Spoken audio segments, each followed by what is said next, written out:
Vale, esto ya ha empezado a grabar. Pues nada, el primero en hablar es Javi. Compartes pantalla y dale para adelante.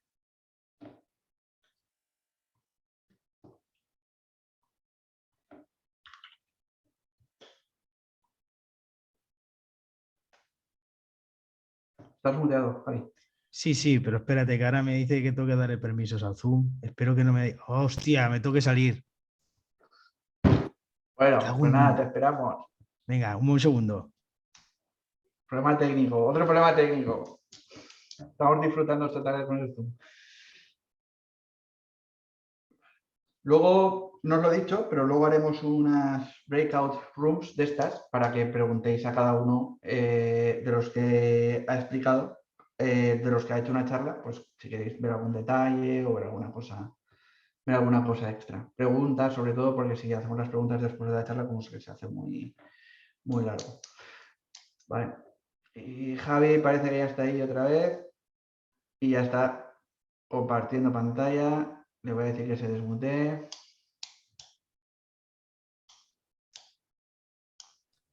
Vale, ¿se me oye? ¿Se me ve? Estás. Vale, Perfecto, perfecto. se te ve muy bien. A ti no se te ve, pero se ve tu presentación. Es que ahora no sé dónde... Bueno, da igual, no pasa nada. Tampoco hace falta Da que me igual. veáis la cara. Mira, ya te la tenemos muy Tampoco hay vista. mucho que ver. Venga, Venga, vale, va. venga, tírale. 10 Venga. minutos tienes, Javi. Sí, me he puesto Adelante. aquí el cronómetro. Bueno, esta presentación va sobre DAL, que aviso a navegantes, no lo he usado en producción, o sea, no lo he usado en nada real, simplemente lo he investigado con Omar, lo estuvimos mirando y tal, a ver qué cosas aportaba y todo esto. Y yo lo conocía porque el creador está muy metido en el mundo de Haskell y tal, y vi que había creado esto hace tiempo, y dije, voy a echarle un ojo a ver qué es esto, porque digo, seguro que es una locura, y efectivamente, es un poco locura. Entonces, ¿qué es DAL? DAL básicamente es un lenguaje de programación, o sea, es un lenguaje de configuración, o sea, para hacer configuraciones, pero que es programable. Entonces, los lenguajes de configuración típicos, pues como por ejemplo JSON, XML y YAML, son lenguajes planos, ¿vale? En el sentido de que no tienes ninguna programabilidad, simplemente son datos planos. Entonces, pues tiene ventajas como que, por ejemplo, para configuraciones pequeñas, pues es muy fácil verlo todo, ver la configuración que tiene, pero cuando se hace la configuración muy grande es bastante difícil de leer. Por ejemplo, no tienen programabilidad, entonces tienes que estar copiando y pegando constantemente.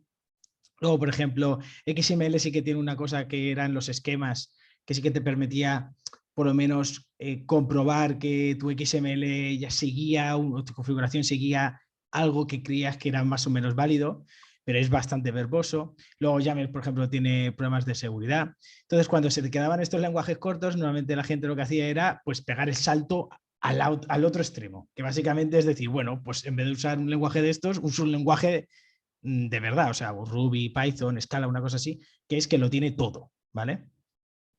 Entonces, hay un punto intermedio que son estos, los lenguajes de configuración programables. Aquí a la izquierda he puesto un par o tres, que la verdad es que no me los he investigado los otros, pero son, la idea es muy parecida.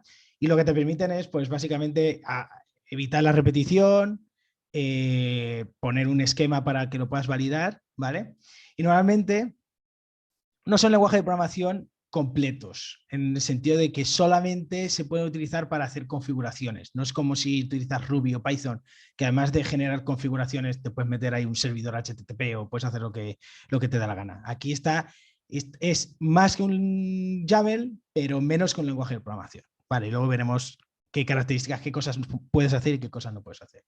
¿Vale? En el caso particular de DAL, ¿qué es DAL? DAL es básicamente JSON, una estructura de datos parecida a JSON, funciones, como las funciones típicas de los lenguajes de programación o las funciones matemáticas, unos tipos y los imports para traerte código de tercero, o sea, código tuyo de otros ficheros o códigos de tercero, ¿vale? O definiciones de códigos de tercero.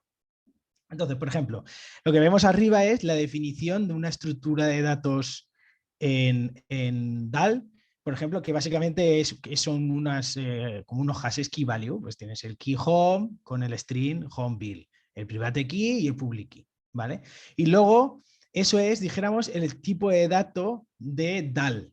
Luego DAL tiene unas herramientas que le puedes decir, bueno, si yo te paso una definición de DAL, me la puedes convertir a JSON, entonces te genera lo de la izquierda. O le puedes decir, ¿me la puedes convertir a YAML? Entonces te genera lo de la derecha.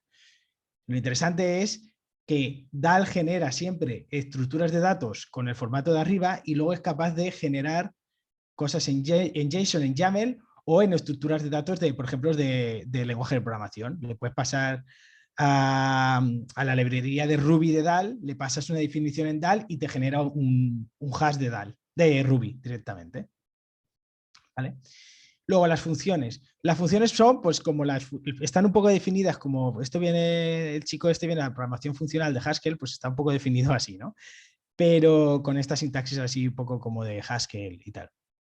Pero básicamente una función es lo típico. Tienes unos valores de entrada y unos valores de salida. En este caso, por ejemplo, makeUser recibe un user que es un texto y lo que genera es lo que vemos en el in. Ay, no, perdona, lo que vemos en el in después del let public key. O sea, genera 3 variables y luego le dice, vale, y eso me lo sustituyes en un hash donde tengas el home, el private key y public key. Y una vez definido esa función, la usa dentro de un array donde pone makeUserBuild y makeUserJane. ¿Vale? Que es la llamada a la misma función. Y así no tienes que repetir constantemente que la private key está en la carpeta .ssh, por ejemplo, ¿vale? Y así no tienes por qué equivocarte. Luego, cuando eso se lo pasas a DAL, al compilador de DAL, lo que hace es generar el DAL normalizado, que es la parte de abajo. Es decir, que ejecuta la función y le sale la estructura de DAL, la que sea. Y luego esa ya la puedes transformar otra vez a JSON, a YAML o a lo que a ti te apetezca, ¿vale? Luego, los tipos, pues es muy sencillo también. Básicamente puedes definir que ciertos hashes, ¿vale? Estructuras de hashes sean un tipo. Por ejemplo, config, pues es un tipo que es un hash que tiene un home, que es un texto, un private key, que es un texto, y un public key, que es un texto. Y luego makeUser, que es, pues es una función que recibe un texto, que es el nombre del usuario, y te devuelve una config, ¿vale? Entonces, al final, tú puedes decir, vale, pues tengo una lista de config. Eso te vas asegurando que seguro es seguro que todas las configuraciones se han generado bien y que tienen los valores que tocan, ¿vale? Porque lo pone en la propia definición del tipo. Es como una especie de esquema, ¿vale? Y si esto no cuadra, no te genera la configuración. Es decir, si tú aquí al constructor del config no le pasas el public key, esto petaría y te diría, oye, es que el tipo config necesita un public key, no me lo estás pasando, tal, ¿vale? Luego, lo de los imports. Los imports es lo clásico de que puedas importar la definición que haya en otros sitios. Puedes importarlo directamente por peticiones HTTP o por Git. O sea, eso lo tiene dentro del propio compilador, ya hace la petición y te lo trae y todo. O sea, que eso está guay.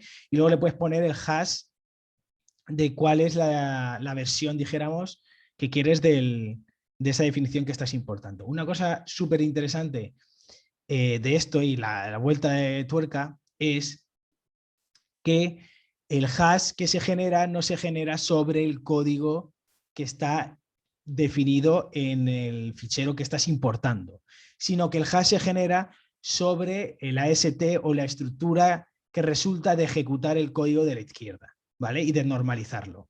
¿Eso qué significa?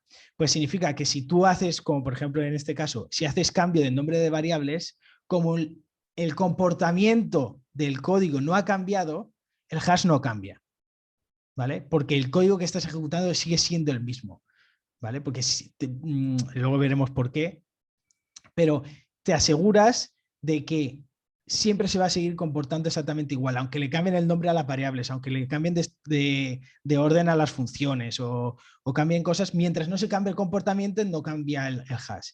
O visto de otra forma, puedes testear si ha habido un cambio de comportamiento de tu código si el hash cambia. Entonces, si el hash cambia y tú no te esperabas que cambiase porque estabas haciendo una refactorización, dices, hostia, aquí he roto algo, ¿vale? Y luego, ¿por qué DAL? ¿Vale? Pues porque es bastante más seguro que utilizar un lenguaje completo, dijéramos, ¿no? Como Ruby o Python. No tiene efectos colaterales, ¿vale? No hay entrada-salida. O sea, no puedes conectarte con base de datos, no puedes escribir en ficheros, no puedes hacer peticiones HTTP más allá de los imports. Los imports con los hashes ya están controlados, ¿vale? Y un fichero solo puede importar otros ficheros, no puedes hacer nada más. ¿vale? Y luego, claro, como el código que estás importando también es de DAL y ese código no tiene efectos colaterales, no puede hacer entrada, salida ni nada de eso, el código, puedes confiar en código de terceros que no te van a liquear nada, porque no es lo mismo que si en Ruby o en Python te traes una librería de terceros que a no ser que mires por dentro exactamente qué está haciendo, por dentro te pueden colar alguna cosa de pues yo que sé, coger algún secreto tuyo y enviarlo por ahí o alguna cosa de esas, ¿vale? Luego, lo que ya hemos hablado de los tipos, que hace que sea bastante seguro, porque si tú lo intentas tipar todo, pues las cosas intentan cuadrar entre ellas. Y luego lo que hemos hablado, o sea, lo que se ve, o sea, lo que hemos visto antes es consecuencia de que es un lenguaje que no es Turing completo. Es decir, no es un lenguaje en el que puedas definir todos los tipos de algoritmos, no tiene toda la potencia en un lenguaje normal, ¿vale? Y eso está hecho adrede, porque es un lenguaje, por ejemplo, que no tiene recursividad, por eso siempre finaliza, ¿vale? Y es un lenguaje que es total, en el sentido de que todas las funciones que puedes definir en tu lenguaje siempre van a funcionar, o sea, para todas las entradas siempre tienen salida y nunca pueden lanzar una excepción, ¿vale? Entonces, eso es un valor, porque si no tienes recursividad y no tienes excepciones de ese estilo, sabes que cuando vayas a ejecutar y generar tu configuración, y me quedan en 15 segundos, y vas a generar tu configuración, sabes que la va a generar, que no va a haber ningún problema, que no se va a quedar ahí bloqueado durante un montón de tiempo intentando generar la configuración, etcétera, ¿vale? Y luego, problemas que tiene, pues que tiene un lenguaje, vale, ya acabo de tener, vale. Que es un paradigma de programación funcional y entonces la curva de aprendizaje es bastante fastidiosa si no estás acostumbrado a la programación funcional, ¿vale? Y luego que no es para todos los tipos de configuración. Si tienes una configuración pequeña, pues a lo mejor no te vale la pena, ¿vale? Pero si empiezas a tener más complejidad, más repetición, o es muy importante la configuración, porque si no la puedes liar muy parda en producción, pues entonces a lo mejor sí que te vale la pena invertir tiempo en este tipo de herramientas. Y ya está. Perfecto, Javi. ¿Alguna pregunta? Tenemos hueco para una o dos preguntas rápidas y luego haremos un break room para que podáis hablar con Javi sobre The Hulk, si a alguien le interesa. Espero que a más de uno le interese. ¿Alguna pregunta? Ya he dejado de compartir, ¿no? Sí, ¿no? Sí. Que esto me va un poco... Vale. Creo que tenéis que escribirme en el chat para everyone si queréis hacer una pregunta. No sé si os podéis desmutear por vosotros mismos, no estoy seguro.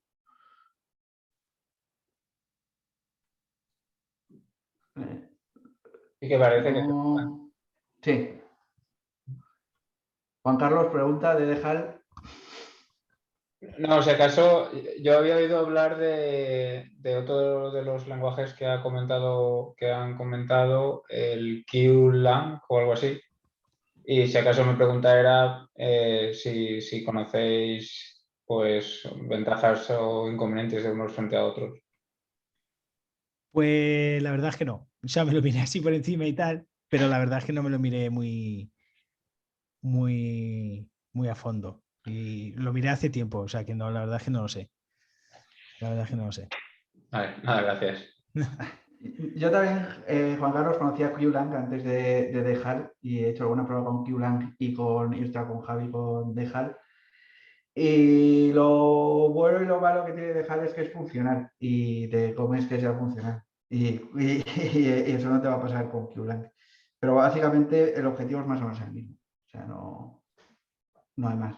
Y luego Alessandro hablará de Capitán, que también tiene un objetivo bastante similar a todo esto. Bueno, gracias.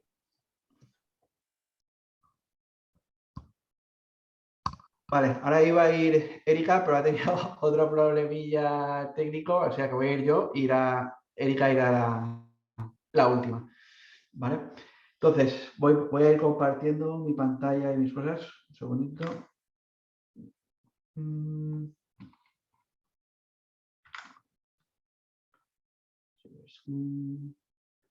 Sí, sí. Supongo que aquí está. Vale. ¿Veis mi pantalla? Estoy compartiendo. Imagino que sí. Sí, sí, sí. Sí, sí. Vale. Pues nada, vamos al toro. A ver. Esto siempre me raya aquí, presente. Voy a ponerme el cronómetro también.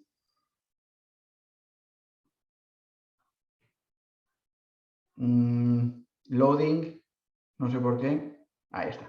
La ha costado, ¿eh?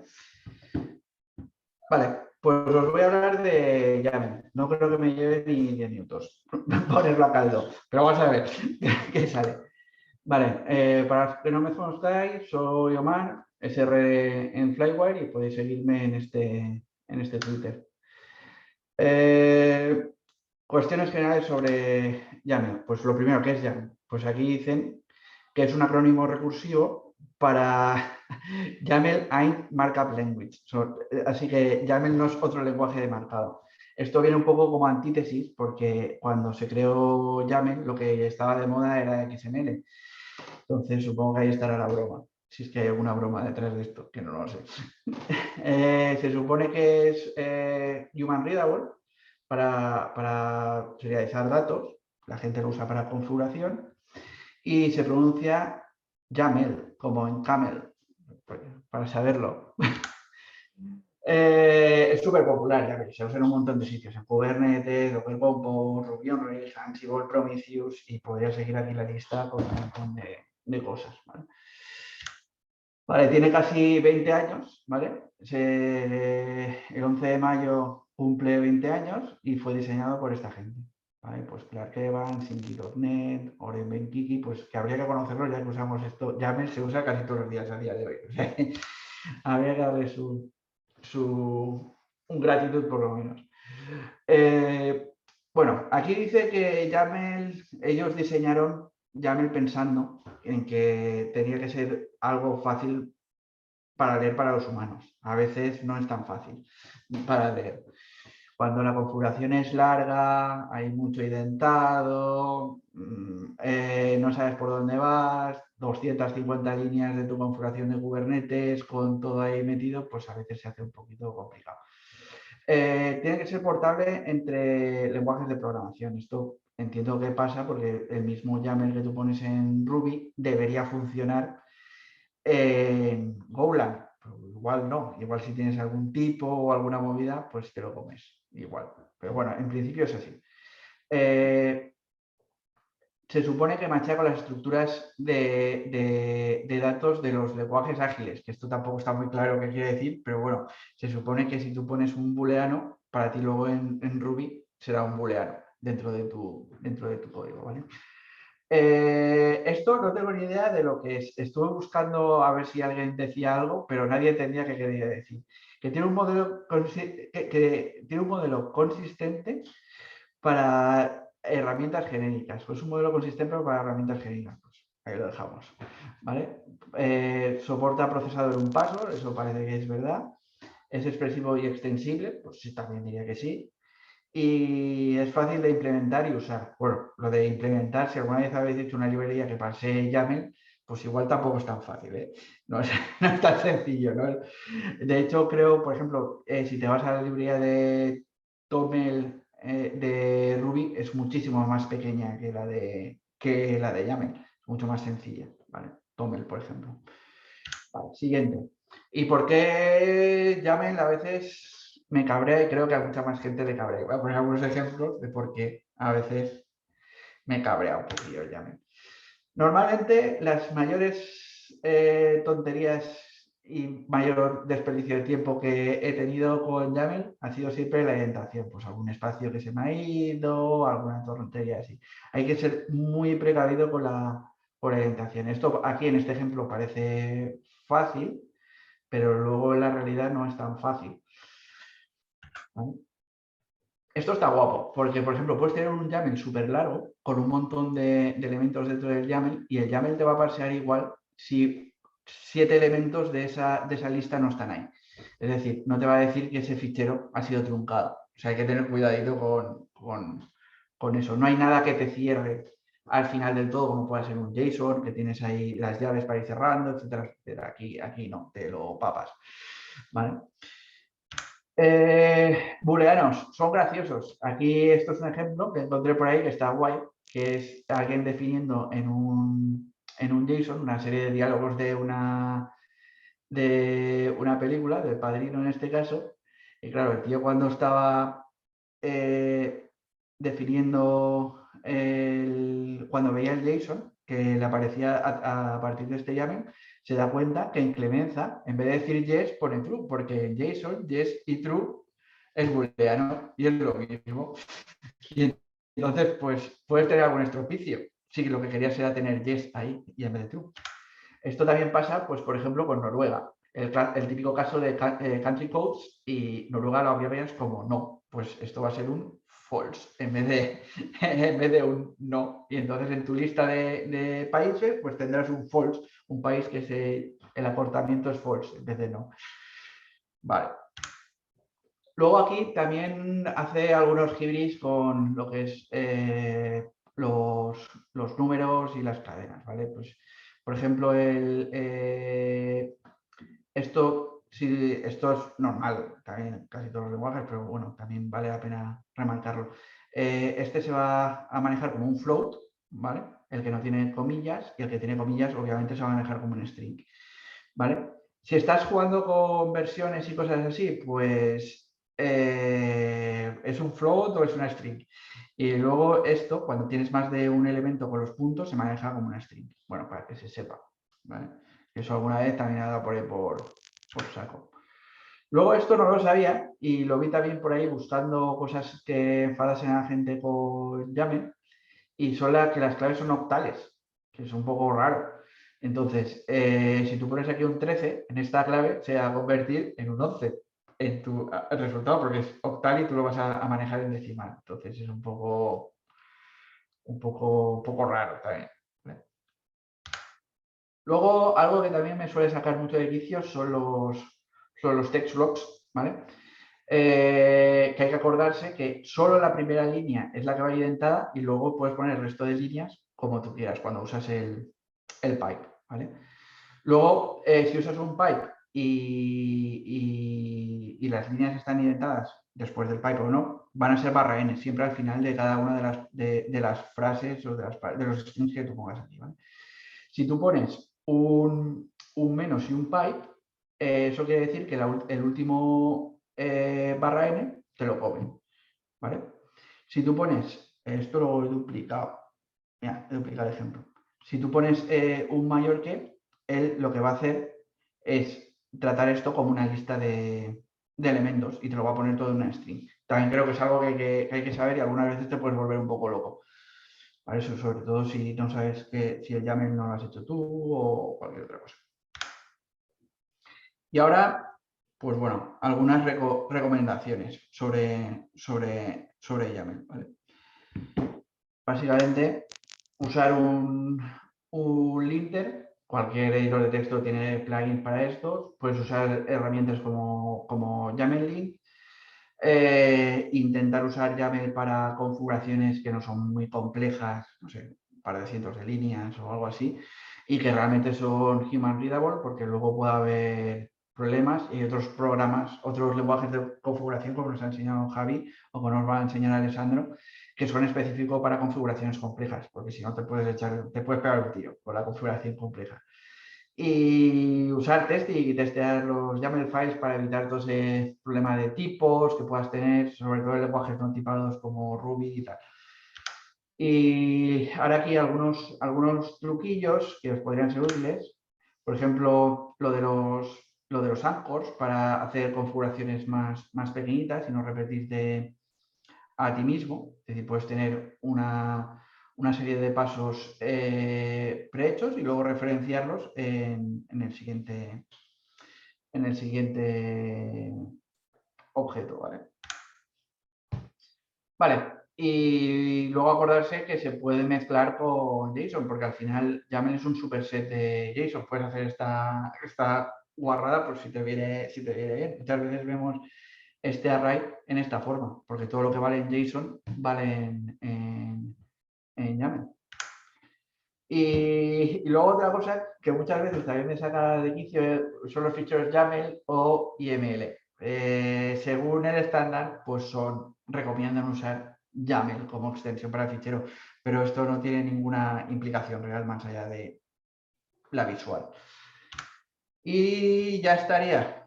Creo que tengo que correr un poco, pero ya estaría. 9:45, me ha dado tiempo. Ahora, si alguien tiene preguntas o quiere agregar algo, tenemos aquí un minutillo para preguntas y luego hacemos el breakout room.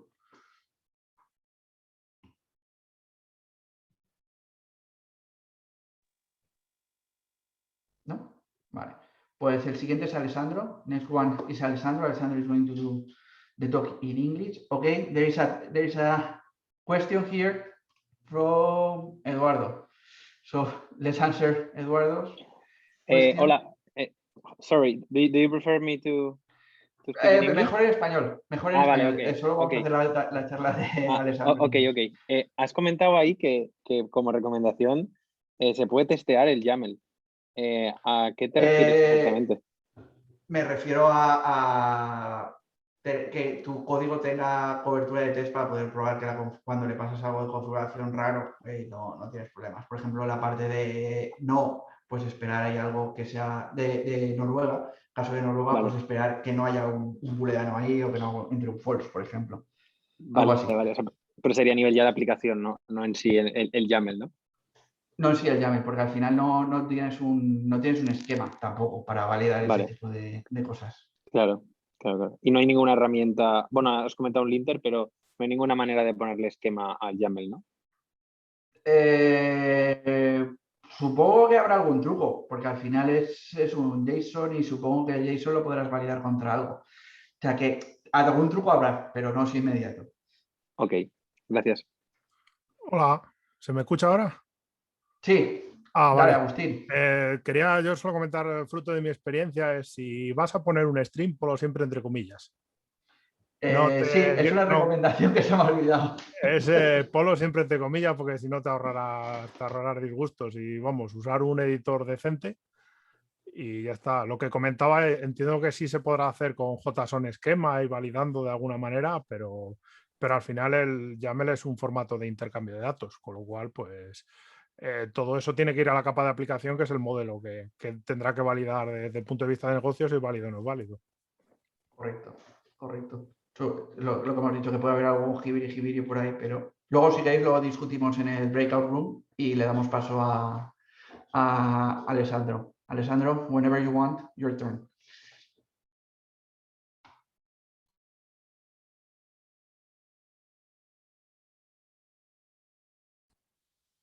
Okay, here I am. Can you see the presentation? Yeah, perfectly. Crystal clear. So, hi everyone. My name is Alessandro De Maria. I work as SRE, head of SRE for a company called Synpace. I'm also the founder of the project called Capitan. I don't know how many of you have used it in the past. It would be interesting later to know if to write in the chat if you have used it or if you've known about it, and feel free to contact us even later if you find the talk interesting.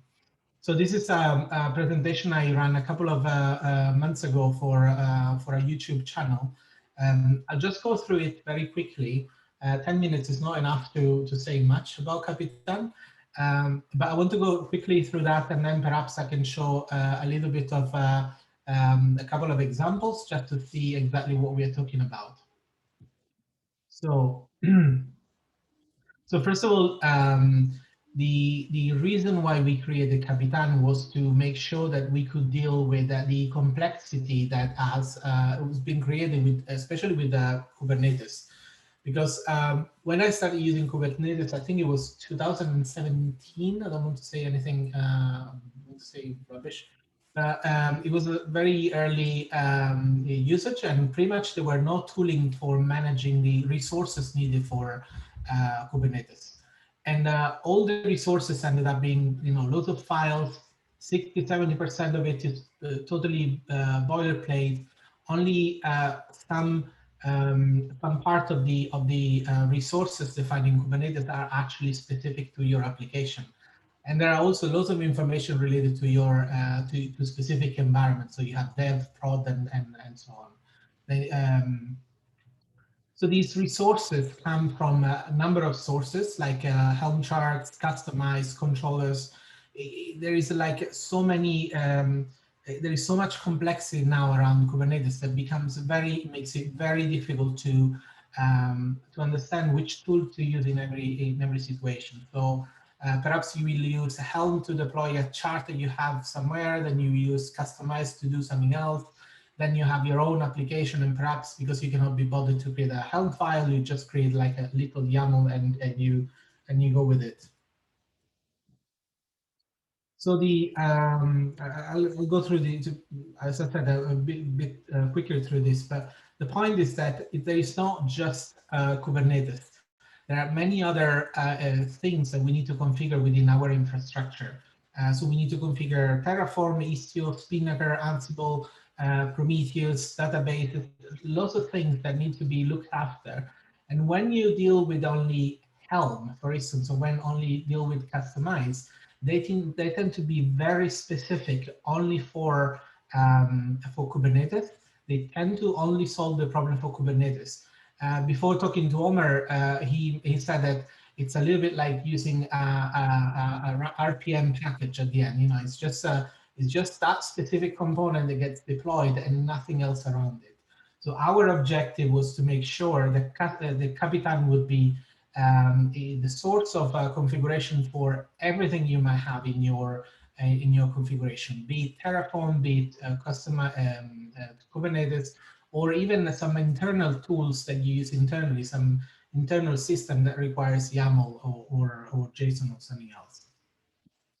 So the ambition is to create something that has the ability to manage all of these things at once. And that's what Kapitan is. It's something that allows you to configure all these systems at once. It's something that strongly encourages you to use the GitOps and declarative configuration as you go along. It has everything you need to get started. So while, as I said, while perhaps Helm or Kustomize or other tooling require you to use something to manage secrets, or require you to use other kind of tooling to manage secret backends, Kapitan comes with lots of these goodies already enabled. So first of all, in terms of templating, we support Jinja, JSONet, Cadet, which is basically a Python library. Helm itself, we support basic things like copying and external. So this is like a choice of templates that you can use. So you can use Kapitan to then generate config files using any of the templates you're familiar with. But the most important thing about Kapitan is the concept of an inventory that we have. So this is like a collection of YAML files, like a structure of YAML files, which hopefully kind of uses the same kind of principle that Omer was saying before, where you allows you to create very small, very simple configuration of YAML. And this will be basically the source of all the information you need to have. And that source can be passed to any of the inputs I said later. So you can use it to generate a diverse number of configuration based on that. For instance, if you define in your inventory that you have that you want to have a database, a Postgres database with certain characteristic, you can take that Postgres database and feed it to Terraform to create the cloud resource, to Kubernetes to understand how to connect to the database, and to perhaps generate a file for a database tool that allows you to connect to the database directly. So yes, this is about the inventory. Now, historically, Kapitan has been associated to JSONet, which it's a cool language, but it's also quite painful to get started with. It's very difficult to learn, and as soon as you go into creating very complex configuration, you start to pay a tax in terms of understanding what JSONet is trying to do. It becomes difficult for people that don't understand how JSONet works to start using it. But it's also lots of code that gets repeated all the time. We realize that we were rewriting JSONet all the time, even for simple components, and when one was very similar to the other. So what we came up with is a concept where you actually use Capitan as a way to turn into a universal templating, especially for Kubernetes in this case. So you define a YAML kind of a representation that turns into any kind of resource you want to create with Kubernetes. And this is what I'm going to show you today. It's basically, imagine if you had a Helm chart that was able to produce any component you care about. So at the moment, if you have a MySQL and Postgres, there are two very different YAML templating that you're using for the two databases.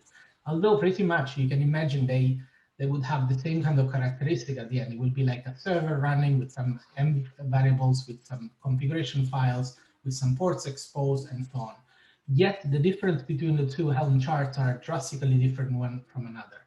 So with the generator, you are allowed to, you can define how you want the Kubernetes configuration to look like, and it will produce the output for you. And this is what I'm trying to show you today. I don't know how am I with time at the moment. Omer is just tell me if I've already breached the 10 minutes. You have 1 minute and a half left, so that's very short. Let's see how. Well, it would take me some time to get out of. We can give you 2 minutes more, so don't worry. Until 15, 3 minutes more for you, Alessandro. I'll try to be as fast as I can. Here we go. So you should see VS Code now, right? Can you hear? Yeah, we are watching VS Code. So this is by my kind of Capitan installation, like a demo installation. You can find it somewhere else. But basically, you can find on our repo. I can share the links later. But basically, what happens is, first of all, if I do Capitan compile, what happens right now is that it's going to look through all the targets, what we call targets. So everything that I have defined in Capitan, and will recompile it. So the concept here is that everything we have, we always compile it, and we generate actual files like manifests right away. And we keep using this pattern of making changes, compiling, and we store the compiled file in the repository, because that will allow us to validate changes and to understand the impact as we go through. In this case, we have a valencia.yaml file. So this is the target I created. I've added a config a component of type MySQL. So let's so when I compile it, you can see that in the compiles folder, there is now a Valencia target with a manifest, and this kind of manifest has been created for me. So these are some bundle file that contains a stateful set, contains the config files, and contains secrets. Now, how did all of this happen? Basically, in the definition of in this kind of class, which is basically a YAML file, which now we'll open. In this class that we call components.mysql, which is class components MySQL, I have a way to define, to tell the generator how to create the manifest by using a very, very small YAML definition. So in this case, I'll say that I want to create a component, call it MySQL. I want it to be a stateful set. I want it to have this image. I want to have this port. The interesting part is that it handles very nicely also config maps and secrets, so that I can define config map secrets and use templates and many other things directly from this kind of configuration. Now, if I had more time, you would see that with the same kind of system, you can create configuration for Logstash, configuration for, this is like a Postgres proxy. This is not exactly Postgres, but it's easy to create a huge number of resources without having to have 10, 20, 30 different Helm files, but only using a YAML definition that allows you to define how you want those resources to look like. This is as much as I can do in 10 minutes. I hope it's kind of clear enough. And I will share a link where I talk about this a little bit more in details. Please let me know if you have questions or if there is anything else you want to explore. Yeah, thank you very much, Alessandro. And later we are going to do a breakout room, so you can explain it deeper if you want also. Okay. So any question for Alessandro? Great talk, by the way. Thank you. Thank you.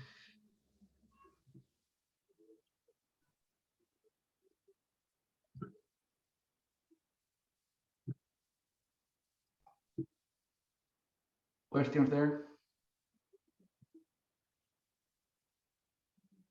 No, I think a lot of people is going to join the breakout room because I think it's interesting for all the Kubernetes users and all the YAML users.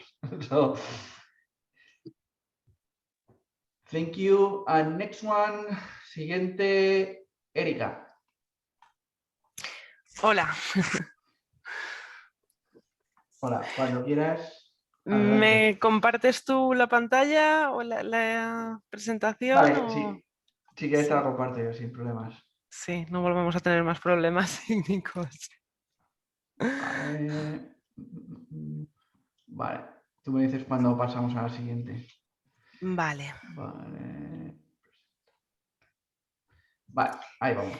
Vale, bueno, pues yo venía a hablaros un poco de la configuración básica para tener un WordPress seguro.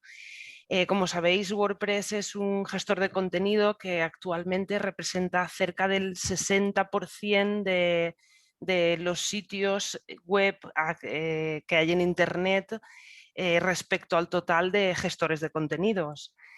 Entonces es un gestor muy potente, muy utilizado, y eso no significa que sea más inseguro, sino que es más objetivo muchas veces de intentar vulnerarlo. Entonces tiene una gama increíble de configuraciones para proteger según lo que utilices en este gestor de contenido, pero sí que considero que hay tres características básicas muy importantes que hay que tener en cuenta cuando utilizas un WordPress, ¿no? Entonces, si me pasas... Sí, claro. Vale, en primer lugar tenemos lo que es los protocolos de transferencia, ¿no? Cuando tenemos un WordPress que realiza un intercambio de información, sobre todo si es información sensible, con el usuario final, es muy importante que esa transferencia de información esté protegida y de forma segura. Entonces tenemos el protocolo HTTPS, que es la configuración que vemos en el navegador con el candadito, que cada vez se utiliza mucho más. Es una configuración muy simple de añadir en nuestro WordPress, simplemente desde el apartado ajustes del propio escritorio de WordPress, añadiéndole que nuestro URL es con HTTPS, ya estaríamos utilizando el protocolo. Pero no solamente necesitamos indicarle al WordPress que use el protocolo HTTPS, además necesitamos añadir un certificado SSL, que es el que nos proporciona que esa información esté encriptada, ¿no? Para que mientras se transfiere entre el usuario y entre el navegador y el sitio web, sea lo más difícil de obtener posible. Estos certificados normalmente te los proporcionan los propios hostings donde contratas el sitio.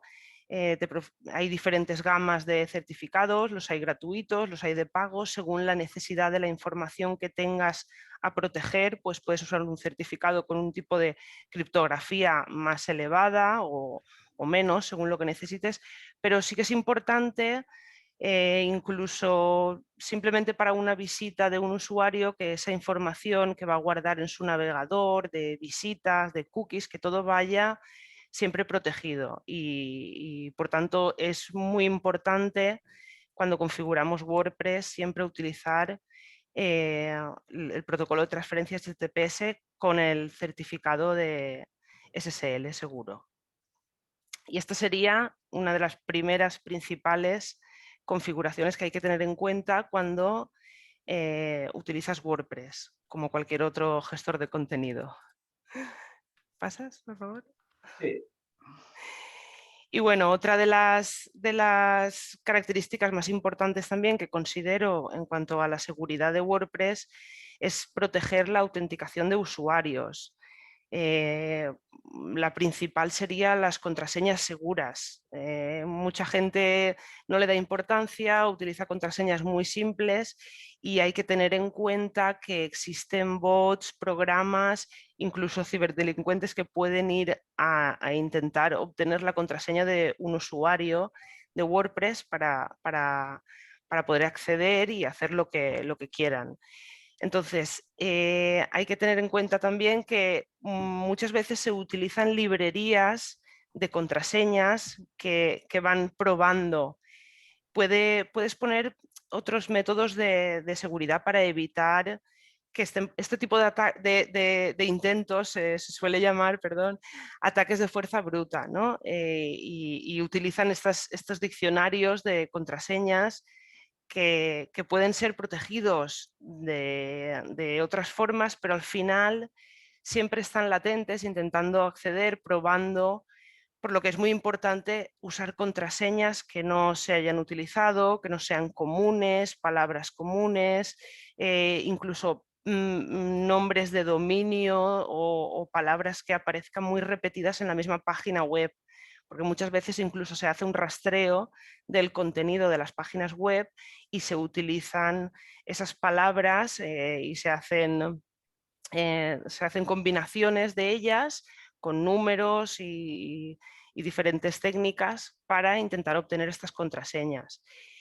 Se puede proteger en los intentos de ataques de fuerza bruta, pero aún así muchas veces quedan latentes y en espera a que vuelvan a tener acceso para continuar atacando o intentando acceder con esas contraseñas de diccionarios.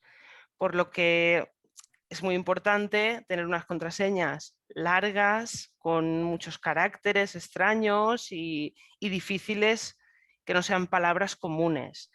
WordPress actualmente ya cuando configuras un nuevo usuario ya te indica una contraseña por defecto que ya viene implementada de hasta 24 caracteres. Puedes añadirle incluso más y ya incluye caracteres extraños, números, letras, mayúsculas, minúsculas, todo lo posible para dificultarla en la medida de lo posible que esa contraseña esté en algún diccionario o haya sido ya usada. ¿Vale? Entonces, las contraseñas son muy importantes.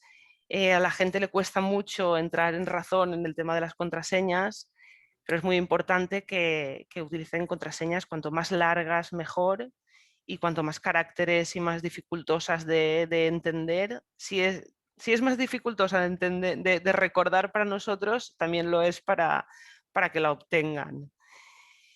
Y bueno, y otra parte es, si me pasas, por favor. Y otra medida para proteger la autenticación sería usar el doble factor de autenticación, que ya conocemos por otros sistemas, ¿no? El usar un método que te solicite un código que solo vas a recibir tú en tu teléfono o en tu correo electrónico donde tú le hayas indicado, también hace mucho más difícil que obtengan ese acceso de ese usuario al WordPress. WordPress tiene varios plugins y componentes e incluso se puede añadir directamente en código para hacer el proceso de doble factor de autenticación. Y además es muy bueno tenerlo porque te asegura mucho el no perder ese usuario y ese acceso. Esos serían los dos, o sea, la contraseña segura y el doble factor de autenticación sería el método para proteger lo máximo posible los accesos de los usuarios de WordPress. Y por último tenemos, si me pasas, Y por último tenemos el tema de las actualizaciones, ¿no? Que es algo que yo siempre insisto mucho porque es muy común usar plugins y temas y olvidarse de que hay que actualizarlos. Cuando sale alguna actualización es porque han detectado algo que, bueno, puede ser una mejora, pero mayoritariamente son implementaciones de seguridad que van a hacer que nuestro sitio o nuestro plugin o nuestro componente, tema, lo que sea más seguro. Es muy importante estar pendiente de las actualizaciones y no dejarlos, sobre todo a nivel de core de WordPress, no dejarlos sin actualizar. Un plugin o un tema que no se actualiza puede suponer que tenga un fallo grave de seguridad y en cuestión de días puede ser vulnerado. Además, cuando salen las actualizaciones se sabe que hay un fallo, sobre todo si es de seguridad, se publica y se sabe que hay ese fallo de seguridad y por tanto pueden ir dirigidos a ellos. Ocurre muchísimo también que mucha gente actualiza, pero actualiza lo que tiene activado y se deja muchos plugins y sobre todo los temas por defecto de WordPress que vienen instalados ya y la gente no los usa, pero los deja y no los actualiza. Y esto es un problema muy grave porque si no los actualizas, el código continúa estando en el WordPress y por tanto continúa siendo vulnerable y puede ser utilizado para hacer cualquier malignidad, ¿no? Es algo que yo siempre insisto mucho porque suele la gente olvidarse del tema de las actualizaciones y sobre todo lo que no está activo y funcional en el WordPress en el momento. Han sido muchos los sitios que se han vulnerado por tener plugins sin actualizar. El caso que pasó hace unos meses con el plugin del File Manager, ¿no? Muchísima gente lo tenía instalado, pero lo tenía desactivado, porque es un plugin que usan para subir código, para subir ficheros, y claro, lo instalan, pero lo desactivan pensando que así no va a ser susceptible de ser vulnerado. Eso es un grave error y hubo muchísimos WordPress que fueron infectados por tener el plugin instalado pero no tenerlo activo. Entonces es muy importante, yo siempre hago mucho hincapié en que se ha de actualizar todo. Puedes tener plugins instalados o plantillas instaladas que no uses, pero tienes que tener siempre en cuenta el mantener las actualizaciones siempre activas. De hecho, yo soy muy de actualizaciones automáticas. Si no tienes cosas muy raras que son plugins o temas que son muy estándar y se suele trabajar mucho en la comunidad con ellos, yo suelo recomendar siempre que se mantengan las actualizaciones automáticas y es mejor que haya un fallo al año por un plugin que se ha subido mal al repositorio que te infecten cada mes el WordPress porque has esperado una semana a ver si la actualización funciona o no. Y esto suele pasar mucho. No sé cómo vamos de tiempo. Ya hemos pasado. Ay, perdón. Te avanzo, no sé si tienes más slides. No, Ya está. Ya está. Bueno, si quieres añadir algo, 30 segundos finales. No, ya está. Eso era que quien use WordPress que actualice siempre y así sufrirá menos. Muy bien, pues muchas gracias a Erika. Esto es un tema que normalmente nosotros no solemos tocar mucho, nos olvidamos de todo de estas cosas como WordPress, y hay mucha gente que sigue o usa este tipo de herramientas. Ya lo ha dicho Erika, 60% de los CMS es esto, o sea que hay que ir con cuidado. Vale, pues nada, ¿alguna pregunta para para Erika?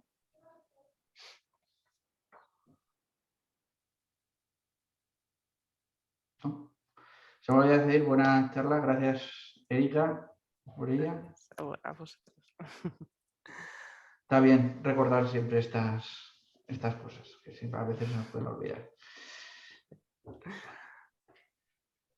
Vale, pues vamos a hacer los breakout rooms, ¿vale? Os voy a crear 4, a ver si me acuerdo de la última vez, que ya la lié, bastante guay. Y voy a crear uno por cada una de las charlas, ¿vale? Y entonces el que esté interesado, pues se mete ahí dentro.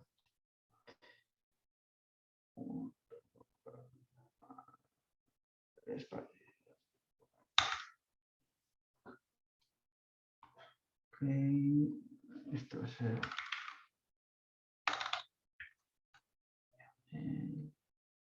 Esto va a ser...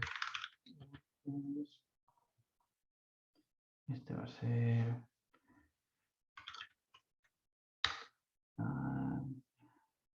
Este va a ser...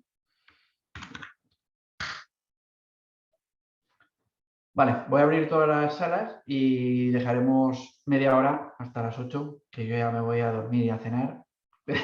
Está abierto y ya está. I'm going to assign this to Alessandro. This one to Erika.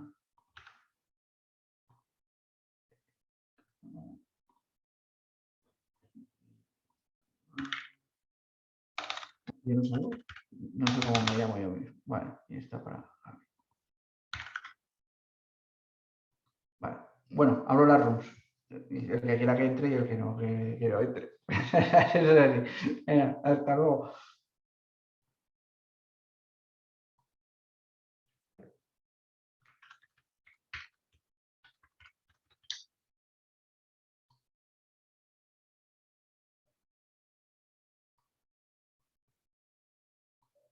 Por cierto, el que no sepa cómo se entra dándole al numerito directamente, que no me acordaba de eso. Si te pones encima el número de personas, pone join. La UI de esto está estupenda. Ahí lo dejamos.